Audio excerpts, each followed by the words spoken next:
Hello everyone, welcome back to another figure comparison. My name is Matthew and today we're doing a figure comparison regarding the Titan Evolution Godzilla rubber skin suit and the figure itself versus their basically original counterparts. Now, I threw him in there because he's got to have something to compare to, so we basically have four figures here. Yes, this does count as a figure because Playmates does advertise this as a two-in-one not premium, definitely nowhere premium, but definitely just like a deluxe set almost. Of course, um, the whole gimmick of it being that you're supposed to take this guy's chest and peel it off, and that reveals him inside. But today I want to go over the figures in specific and how they compare to each other. And usually I do a versus, but no, we're just going to do like a casual comparison between all the categories and really just showcase how different these things are from each other. So let's go ahead. And actually, first we're going to start with the pre-evolution Godzilla, since this is going to be the more quicker one of the two. So let's start with the pre-evolved Godzillas. And right out of the gate, you can honestly kind of see how different these two really are from each other. On one hand, you have this one, which is more of a standard action figure, and this one, which is just merely a skin to hold the standard figure inside of it. And that being said, the paint job is similar, but at the same time vastly different. First, let's just talk about the face. The face on the Titan Evolution Godzilla, pre-evolved at least, is sporting obviously the standard blue eyes, but there's no pupil and it's just purely blue in there. And instead of the whole jaw being painted, it's just the tongue with no additional painting towards the teeth. Meanwhile, the action figure, or the 6-inch basic figure, sports the pupil and a standard blue painted eye, and actually has the painted teeth with the painted gums and tongue. So as far as like that's concerned, that's basically where you fall. As far as like the overall sculpt, it's practically the same. I mean, as far as like detailing goes, this guy's in a much more neutral position with his arms out to the side, kind of like how he is, except he doesn't have his legs like pre-pose. It's just kind of standard legs, although they had to beef up his arm size in order to get anywhere. To get the gimmick to work, because I don't think you can just take this, turn it to rubber, and then expect it to work. No, no, no. But what's kind of weird is that as far as like detail goes, they're actually kind of even, because there's not that much areas where the detail is all that smoothened out. Even though the whole figure is kind of smooth, you can kind of see like in areas right here where it is smoothened out, but everywhere else is very, very detailed for being such a big giant rubber piece. I mean, I shouldn't be too surprised. The rubbery pieces on the 6-inch basic figures are kind of the most detailed part of them. Well, another comparison is you can actually kind of see the spines and how they're molded. These ones are molded more towards like getting it more chunky down and kind of molded together. Almost, it looks more like the 2014 design, honestly, while this one looks more like, well, obviously KOT and onward. Another thing you can also notice is the lack of claw paint on this one, since this one does not have any claw paint on either the hands or legs, while this one obviously has the claw paint on the arms and legs, or the claws on the hands and feet. I should probably want to clarify. But also something that this one lacks is the battle damage, although, okay, with the rubber skin, the door opening up, it's kind of weird how Playmates made two of the same incarnation of Godzilla and gave them both like some sort of way to open up the chest. One being battle damage, which just to demonstrate, there you go, and there you go. So, what's with Playmates' habit of getting this guy to open up his chest? So, obviously, before anyone asks, no, this rubber is not the same as this rubber.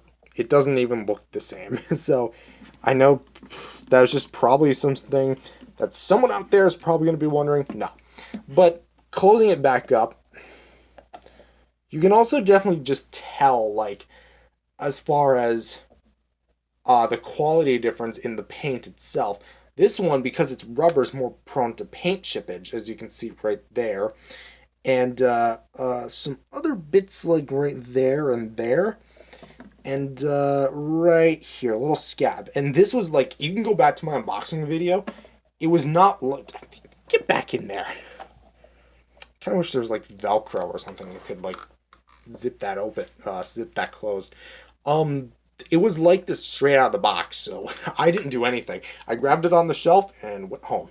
But to talk about this one, his paint is obviously a little bit more concealed, and actually goes, well, let's actually talk about the tail. The tail is a bit different on both figures. With this one, it's a lot more detailed and a lot more compact because it's folded upward and going at an angle. Well, this one is going straight down, but kind of curls upward, and it's not like a different position. In fact, there's no paint on it, but also it only features the single row of fins, and all the other rows of fins have basically been kind of smoothened out, which only leads to one conclusion. This tail is very reminiscent of the original Heat Ray Godzilla from 2020. And I say 2020 because the figures were released in 2020, not 2021. That being said, see how it kind of curls off to the side and kind of goes limp, just like how this one did? I honestly kind of have a theory. I know, my name is Matthew. I'm not taking over game theory, sorry.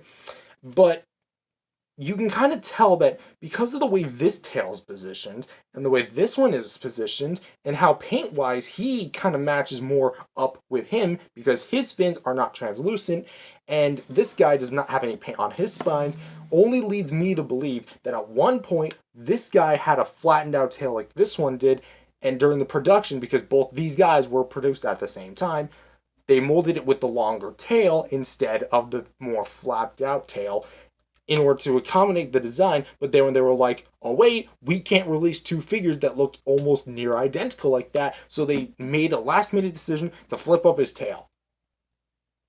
That, or I'm just looking into completely different creative licenses. So that pretty much wraps up the sculpt and paint. To pretty much summarize, we're looking at the detail is kind of consistent between the two, but there are some sculpt differences as far as the neutral position goes.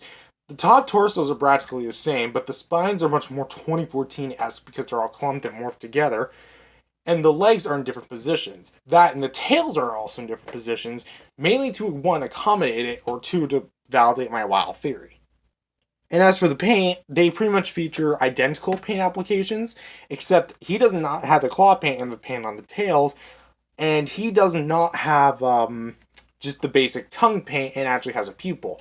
But it's also kind of ironic, even though he lost some paints from him, he also lost paint from his original release, that being the original Heat Ray where he had the dry brushing on the sides. Next, to cover posability, and I just gotta pretty much simplify this. He features a hinged jaw, swivels at the arms, swivels at the legs, swivels at the feet, and a ball joint at the tail. This guy has no posability on his own. However, he has a similar range of movement, minus the jaw, when you actually go ahead and put the figure inside. And as far as accessories go, this is the accessory for him, which you can just plug right into the beam. I'm actually just viewing the camera while I do so. The note's not going to be the greatest. And you go like that. No, the beam is not compatible with him because one, he's made rubber, and two, his jaw cannot shut. And also, he comes with the battle damage, stuff that he does not come with, but he technically comes with another figure, so maybe more bang for your buck on that part. But that pretty much wraps it up for the comparison between these two. Since there's quite a bit of differences, but it's much more easier to talk about this than the other one, because let's be honest, the Evolved Godzillas are going to be really similar.